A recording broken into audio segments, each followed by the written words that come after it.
RTO officer आया भाई।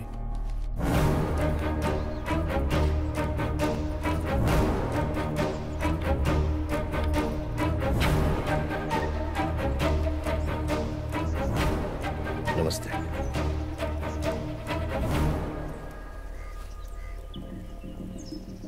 माफ कीजिएगा, हमने आपको यहाँ मिलने के लिए बुलाया।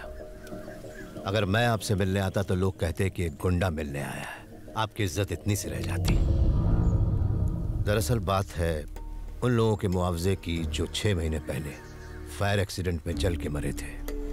हर परिवार को 2-2 लाख रुपए देने की बात हुई थी, पर आपने उन्हें 75,000 में निपटाने की कोशिश की। जब लोगों ने आवाज उठाई तो आपने उन्हें धमकाया, उन्हें पिटवाया और यहाँ तक कि उन्हें उन पैसों को भूल जाने की धमकी भी दी। वो 15 परिवार फरियाद लेकर मेरे पास आए थे।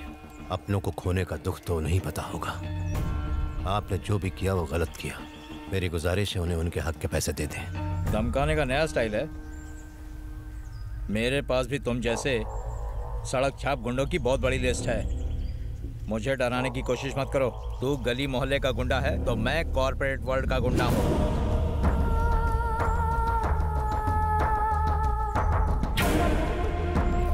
बच्चों को अंदर ले जाओ।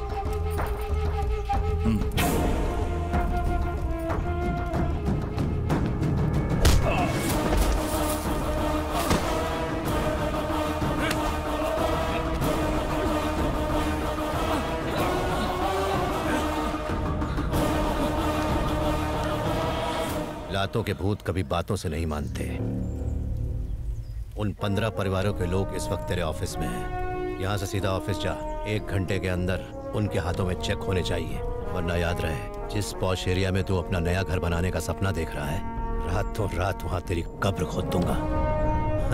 अब तू ही सोच ले कि 30 लाख रुपया देगा या अपने जान की कुर्बानी। अब जा और जरा ठंडे दिमाग से सोच ले। सिर्फ 1 घंटा है तेरे पास। चलो। मीटिंग का टाइम तो हो चुका है, मीटिंग शुरू करनी चाहिए, मगर एक सीट अभी भी खाली है। नमस्ते। देरी से आने के लिए माफी चाहता हूं। ऐन वक्त पर एक गाड़ी मरम्मत के लिए आ गई थी।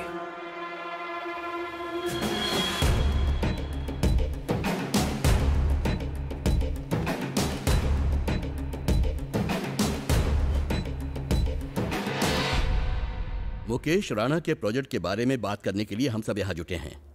मैं चाहता हूँ कि आप सब खुलकर इस पर अपनी राय दें। मुकेश जी से हम अच्छी तरह वाकिफ हैं। ये प्रोजेक्ट आम लोगों और इनके बिजनेस दोनों के लिए फायदेमंद है। और यहाँ बहस की तो कोई बात ही नहीं है। मेरी मानो तो हम सबको एक मत होकर इस प्रोजेक्ट को हाँ कर देना चाहिए। बिल्कुल सही कहा। ये प्रोजेक्ट हमारे लोगों की भलाई के लिए है। इस प्रोजेक्ट को जल्द से जल्द शुरू कर देना चाहिए। अगर उन झुग्गी में रहने वालों को पक्के घर मिल जाए तो हमारी पार्टी को भी कोई एतराज नहीं होगा। मुकेश जी ने जो प्रोजेक्ट हमारे सामने रखा है उस बारे में आपका क्या ख्याल है सत्यम जी? जो प्रोजेक्ट गरीबों की भलाई के लिए हो वो तो जाहिर सी बात है अच्छा ही होगा। बस मुझे एक छोटी सी बात खटक रही है। अगर हम स्लम्स में से गरीबों को हटाकर जमीन आपको दे दें, जो कि आपकी सबसे पहली डिमांड है, तो क्या आप पहले उनके लिए घर बनाएंगे या कमाई के लिए कमर्शियल कॉम्प्लेक्स? प्रोजेक्ट पूरा करने के लिए मुझे पैसे चाहिए होंगे।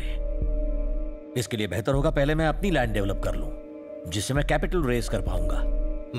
यह हमें मंजूर नहीं।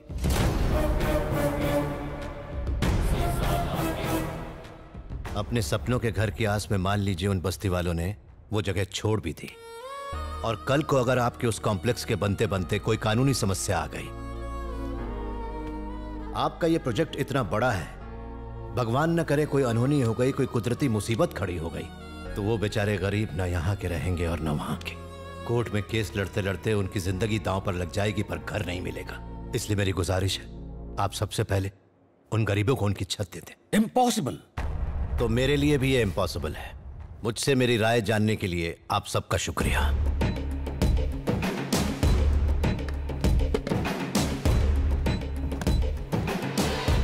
इस बात को हमें यहीं खत्म करना पड़ेगा। बाकी किसी को कोई प्रॉब्लम नहीं है।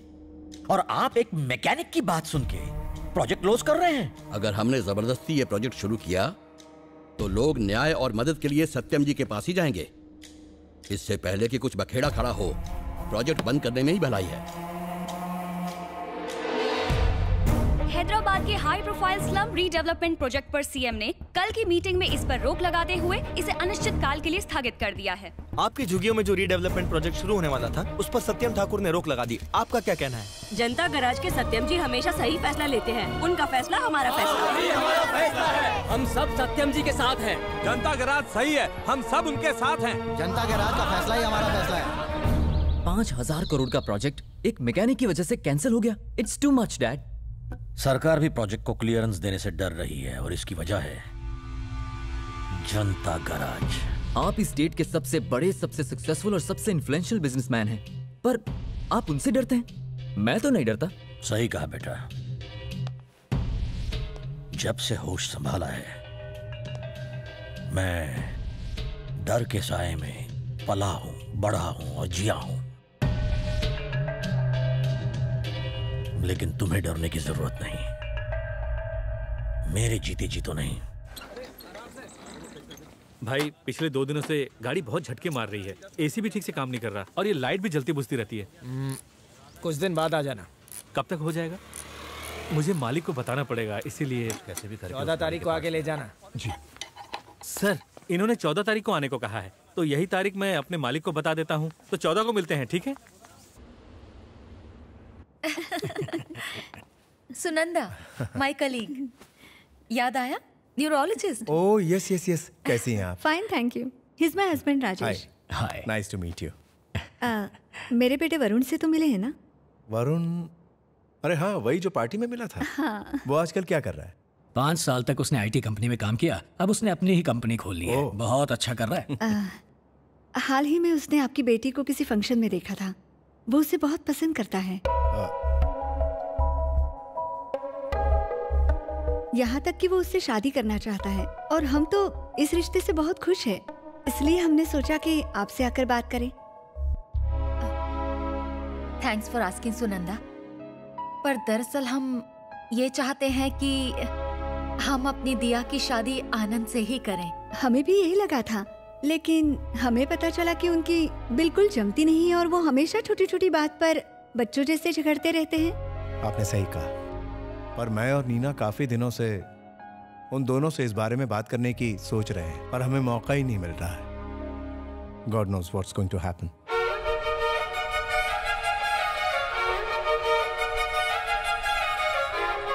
तुझे मुंबई कैसा लगा? ये मुंबई नहीं, बल्कि मेरी आजादी की पर है। फ्रीडम। तू यहाँ कौन सा कोर्स करने वाली है? मैं यहाँ कोई कोर्स वोर्स करने नहीं आई हूँ। हैदराबाद में ना सिर्फ फुल रिस्ट्रिक्शंस थे। ये मत करो, वो मत करो, फ्रेंड्स के साथ बाहर मत जाओ।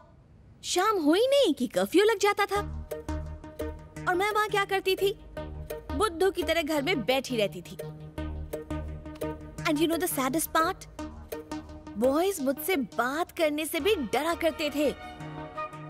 You call it a life? तो आगे का प्लान क्या है? मैंने कुछ प्लान नहीं किया है, और हाँ, मेरा जो दिल करेगा मैं वही करूंगी। फुल ऑन अपनी लाइफ मैं जीना चाहती हूँ। जैसे ही सब लोग सो जाएंगे ना, हम पटाखे जलाकर उनकी नींद हराम कर देंगे। हाँ, ये लो। ओके? इतने बम पटाखे फोड़ेंगे ना कि मजा आ जाएगा।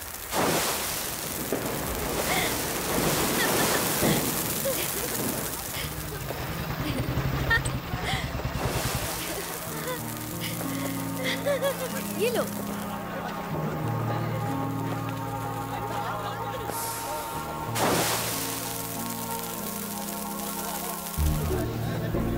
वो हमें कब से घूरे जा रहा है। दिवाली का बम्पर ऑफर समझकर लाइन मारने आ गया है। एक्सक्यूज मी, आपसे कुछ बात करनी है। किस बारे में? बको, प्रपोज करना चाहते हो? तुम्हें प्रपोज? कोई चांस नहीं। तुम्हें शर्म नहीं आती? क्या कहा? ऐसा मैंने क्या किया? अच्छे घर की लगती है। दिवाली का सही मतलब नहीं पता? It's a festival of lights, not a festival of pollution and sound. वो तो बच्चे हैं, तुम बड़ी हो, तुम्हें उन्हें गाइड करना चाहिए। जरा सा कॉमन सेंस यूज करो। टीवी में, न्यूज़पेपर्स में पोल्यूशन फ्री दिवाली के बारे में कैंपेन्स किए जा रहे हैं। हट। बस बहुत हो गया पोल्यूशन, जाओ।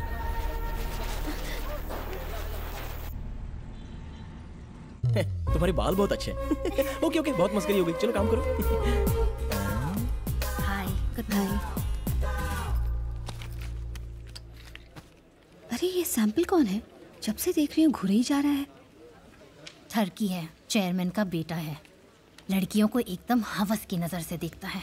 अगर उससे पीछा छुड़ाना चाहती हो ना, तो उससे कह देना कि तुम्हारा कोई बॉयफ्रेंड है या तुम शादीशुदा और बच्चे भी हैं।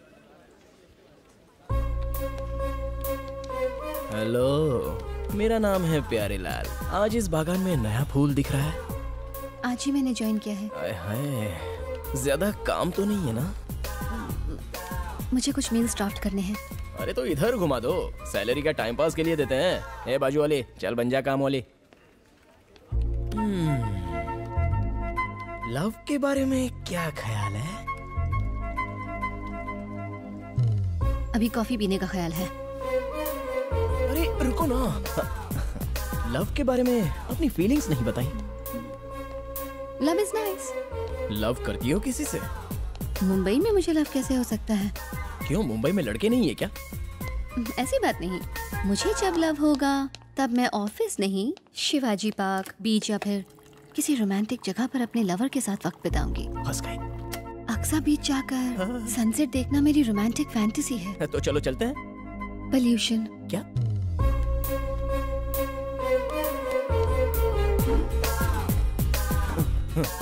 पोल्यूशन में सनसेट दिखता ही नहीं। वहाँ पास में ही एक लेदर फैक्ट्री है। अगर वहाँ जाएंगे तो कैंसर हो जाएगा ना। प्यार में पड़कर नहीं, कैंसर से मर जाएंगे। अक्सा बीच वाली हमारी फैक्ट्री को सील कर दिया गया है। पॉल्यूशन कंट्रोल बोर्ड ने बिना नोटिस दिए रातों रात ये काम किया है। किसने ये इन्फॉर्मेशन लीक की? जिस थाली में खाया उसी में छेद किया। मैं तो कहता हूँ सबकी सैलरी रोक दो। हमें पता चला है कि हमारे ऑफिस से ही किसी ने ये इन्फॉर्मेशन लीक की है कि हमारी फैक्ट्री से कितना पॉल्यूशन होता है। बताओ कौन है वो गद्दार? मुझे ऐसी फैक्ट्री से नफरत है जो कबाब में हड्डी बन के लव में पोल्यूशन भर देती है।